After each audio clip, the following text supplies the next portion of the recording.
আলহামদুলিল্লাহ একটি বস্তা থেকে 20 কেজি প্লাস আলু হয়েছে আলহামদুলিল্লাহ।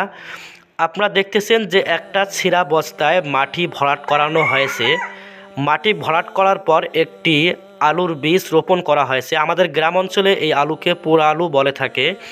এই আলুর বীজ রোপণ করার পর এই বস্তাটি কাটা হচ্ছে এবং আলু বাহির করার জন্য প্রচেষ্টা চালানো হচ্ছে। আলহামদুলিল্লাহ আমি এই বস্তাটি আলাদা করলাম এবং মাটিগুলো আস্তে আস্তে সরাচ্ছি।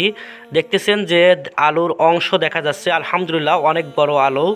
আপনারা দেখতেছেন যে অনেক অনেক বড় আলু হয়েছে। আলহামদুলিল্লাহ দেখতেছেন যে বস্তার উপর থেকে প্রায় নিচ পর্যন্ত গিয়েছে আলুর লম্বা।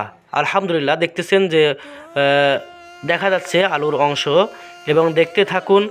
আপনারা শেষ পর্যন্ত দেখতে থাকুন, তাহলে বুঝতে পারবেন যে কত বড় আলু একটি বস্তায় একটি গাছ থেকে হয়েছে। আলহামদুলিল্লাহ আপনারা দেখতেছেন যে একটি বস্তার মধ্যে অনেক বড় আলু।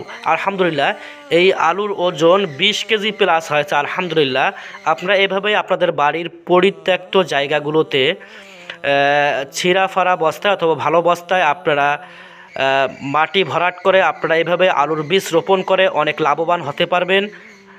আপনারা যদি এই আলুর বীজ কেউ সংগ্রহ করতে চান তাহলে আমার স্ক্রিনে দেওয়া নাম্বারে যোগাযোগ করবেন। ইনশাআল্লাহ আমরা বাস যোগে অথবা কুরিয়ারের মাধ্যমে বাংলাদেশের যে কোনো জেলায় যে কোনো প্রান্তে আমরা পৌঁছে দেবো ইনশাআল্লাহ। এবং আপনারা যদি আরও বিভিন্ন প্রকারের সবজি চারা এবং যে কোনো ফলের চারা ক্রয় করতে চান আমাদের স্ক্রিনে দেওয়া নাম্বারে অবশ্যই যোগাযোগ করবেন।